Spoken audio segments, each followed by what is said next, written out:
AEW are set to make several big announcements tonight. But first up, the Elite have officially re-signed with All Elite Wrestling. Over recent months, there's been a ton of speculation regarding the future of Kenny Omega, the Young Bucks, and Hangman Page, whose AEW contracts were set to expire in the coming months. Naturally, the delay led to theories that they could be set to follow in the footsteps of former member Cody Rhodes by making the jump to WWE. However, this won't be the case. Today, Sports Illustrated would break the news that all 4 members of the Elite have renewed their contracts with the company, with these described as multi-year deals. In addition, the report would confirm that Kenny Omega, Matt Jackson, and Nick Jackson will remain in their executive vice president roles. The news comes just hours before the 200th episode of AEW Dynamite. AEW President Tony Khan would provide a quote for the Sports Illustrated article, with him describing the Elite's importance to AEW, and he would say,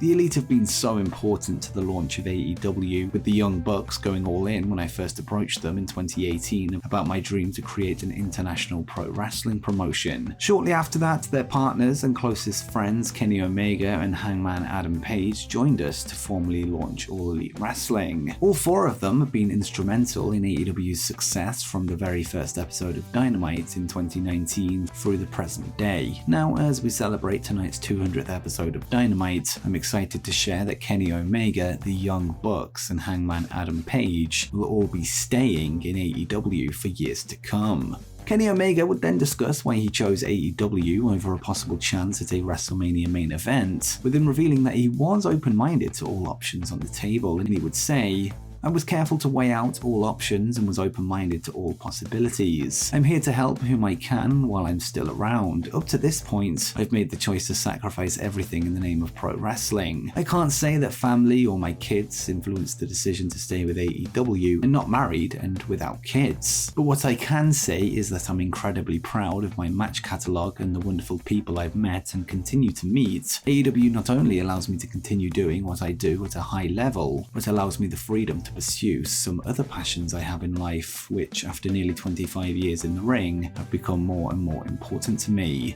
Nick Jackson would also discuss WWE and the option that would have likely been on the table had he and his brother Matt hit free agency, and he would note, "At this point of my life and career, I just couldn't see myself being on the road half of the year or even more than that. I have so much respect for the guys and girls that are able to do that year after year. We for sure could have made memories in WWE, but what's more important to me is making memories with my family. With the position we're in, I'll be able to do that and still make memories in AEW." Now let's get into some speculation on my behalf, as in the article, there was a particular quote from Matt Jackson that stood out to me that's worth mentioning. Remember the recent angle that saw CM Punk spray paint his Real World's Championship belt with an X that covered the E in AEW? Well, Jackson would seemingly add some more fuel to the fire that this was to set up a possible angle going forward, and he would say, "We're literally the E in AEW. The Elite are the main characters of this company. No matter how different AEW is now from its original inception, we are the DNA. If you lose the foundation of your home, it eventually collapses. It would be a lie if I said that didn't weigh on us when making the decision." As for the immediate future of the Elite, tonight on Dynamite 200, they're set to face off against Jeff Jarrett, Jay Lethal, and Satnam Singh in 6-man action, although right now Hangman Adam Page isn't booked on the card. But what do you make of the Elite signing new contracts with All Elite Wrestling? Let me know in the comments down below. And next, a search warrant was executed on Vince McMahon. Earlier today, WWE would release their latest quarterly report, filings that revealed some very interesting actions made towards WWE chairman Vince McMahon. WWE would note that McMahon was subject to a federal search warrant and grand jury subpoena, this on July 17, although as of now, no charges have been filed as a result. With that said, the filings revealed that whilst an internal investigation was completed this quarter, related government investigations remain ongoing. WrestleVotes would then later reveal a statement that McMahon has sent out to WWE employees earlier today regarding the news, with him confirming that the ongoing government investigations are in relation to recent misconduct allegations, and the statement would read, "In 2022, WWE formed a special committee to review allegations of misconduct against me. That review was concluded in November 2022 following an extensive investigation. Throughout this experience, experience, I have always denied any intentional wrongdoing and continue to do so. I am confident that the government's investigation will be resolved without any findings of wrongdoing. I am focused on completing the recovery process from my recent spinal surgery and on closing our transaction with Endeavor, which will create one of the most preeminent global sports and entertainment brands. In other Vince McMahon related news, the filing revealed that he has been on medical leave since July 21, this following news that he recently underwent major spinal surgery described by Fightful Select as life-altering, with the chairman set to remain on leave until further notice.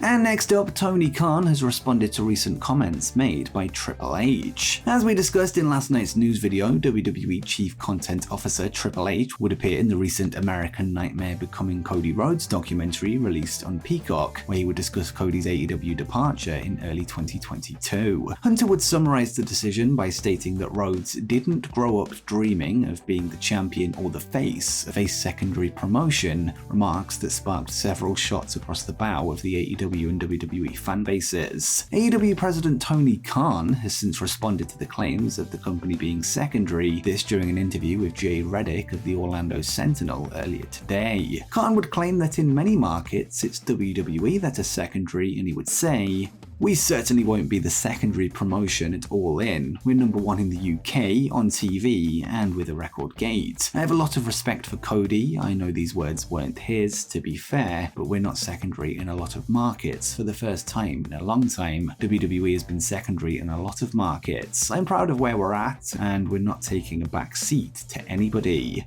According to the latest numbers provided by WrestleTix on Twitter, All Elite Wrestling have distributed 77,470 tickets as of August 1st. This just over 2,000 tickets less than the all-time paid wrestling attendance currently held by WWE for WrestleMania 32, which saw 80,709 paid to get in the building. Were AEW to surpass this number, it would be a huge feather in the cap of Tony Khan. And speaking of Cody Rhodes, could he be joined in WWE by his brother Dustin? At the beginning of his run in All Elite Wrestling, Cody and Dustin Rhodes would be locked in a bloody battle of brothers, scenes that truly differentiated the startup promotion from WWE. The American Nightmare would speak with Sports Illustrated this week, where he would talk about his brother, the former Goldust in WWE, noting that he'd love to induct him into the Hall of Fame one day, and Cody would say, "I would love to induct Dustin into the Hall of Fame. I would also never turn down an opportunity to team with him again, and we've had an even better experience wrestling against each other."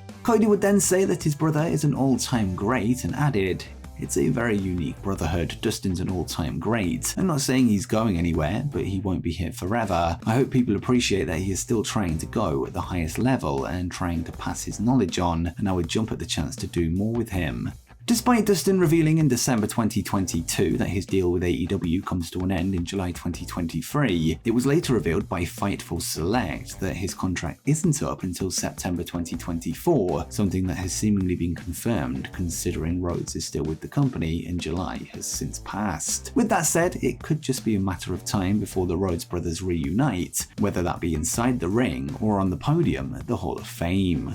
Next up, has the latest NXT call-up just been revealed? Last week on the Black and Gold show, Dana Brooke and Cora Jade would compete in a kendo stick match that saw Cora on the losing side of the contest. And on last night's episode of NXT, we'd see a follow-up to the loss with Jade involved in a segment filmed inside the women's locker room. Jade would inform the rest of the roster that she was leaving NXT, stating that the fans didn't care about her, before mockingly wishing them the best of luck without her. The on-screen angle follows Cora recently making headlines after deactivating her Twitter account, complaining about missing out on a spot on the Great American Bash premium live event. The story appears to be setting up a potential call-up to the main roster, although right now there is no official word on if this is the case. And next we have a major update on the potential return of a former WWE champion. Fans haven't seen Randy Orton on WWE television since May 2022, with him disappearing after he and Matt Riddle dropped the SmackDown tag team titles to the Usos on an episode of Friday Night SmackDown. Since then, we've heard from Randy's father, Bob, who noted that doctors have recommended that the Viper stays away from in-ring action going forward. We now have a detailed update from Fightful Select regarding Randy's absence, with them noting that Orton has been sidelined after undergoing a lower back fusion, whilst giving an update on a potential return. Regarding creative plans, they would write, Sources within WWE Creative said that as of this past week, Randy Orton had not been factored into WWE Creative plans whatsoever. We've heard that he's not yet cleared for in-ring training or action, and those we've spoke to say there hasn't been an extensive conversation about what the plans will be for Orton. As of now, before in-ring training resumes, Orton is planning to make a return to the ring. However, a lower back fusion isn't typically among pro wrestlers and is uncharted territory for many. Doctors have told Orton that wrestling in the future isn't a good idea, but he still plans on it. He has resumed lifting, and we've been told he's huge as a result. Fightful would add that whilst Orton has been working out, he hasn't been bumping inside a ring, and would likely be called to the WWE Performance Center were this to happen. The reports all but ruled out a potential return at SummerSlam this weekend, and if his return is in fact imminent, it's being kept very quiet within the company. And next, AEW are set to make several big announcements tonight. As mentioned earlier, All Elite Wrestling have sold close to 80,000 tickets for the upcoming All In London show at Wembley Stadium, this without one single match announced for the show. Well, it appears that that's set to change, as according to Dave Meltzer of the Wrestling Observer, AEW will start adding matches to the card tonight on AEW Dynamite 200. And Dave would tweet, AEW will start announcing all-in matches tonight on Dynamite. It's currently unclear what matches will be made official, although so far there has been various teases, including those of a world title unification match between CM Punk and MJF, or potentially even MJF versus Adam Cole for the AEW world title. On top of this, there was a recent report from Fightful that revealed Chris Jericho is set to meet home country boy Will Ospreay in singles action. A bout between Andrade El Idolo and Malachi Black also looks to be in the plans, with a potential encounter between Jeff Jarrett and popular Scottish wrestler Grado, also a possibility based on a recent exchange on the TalkSport UK radio show. But what matches do you want to see AEW announce for Wembley Stadium? Let me know in the comments down below. And before you go, make sure you check out 10 facts that MJF doesn't want you to know.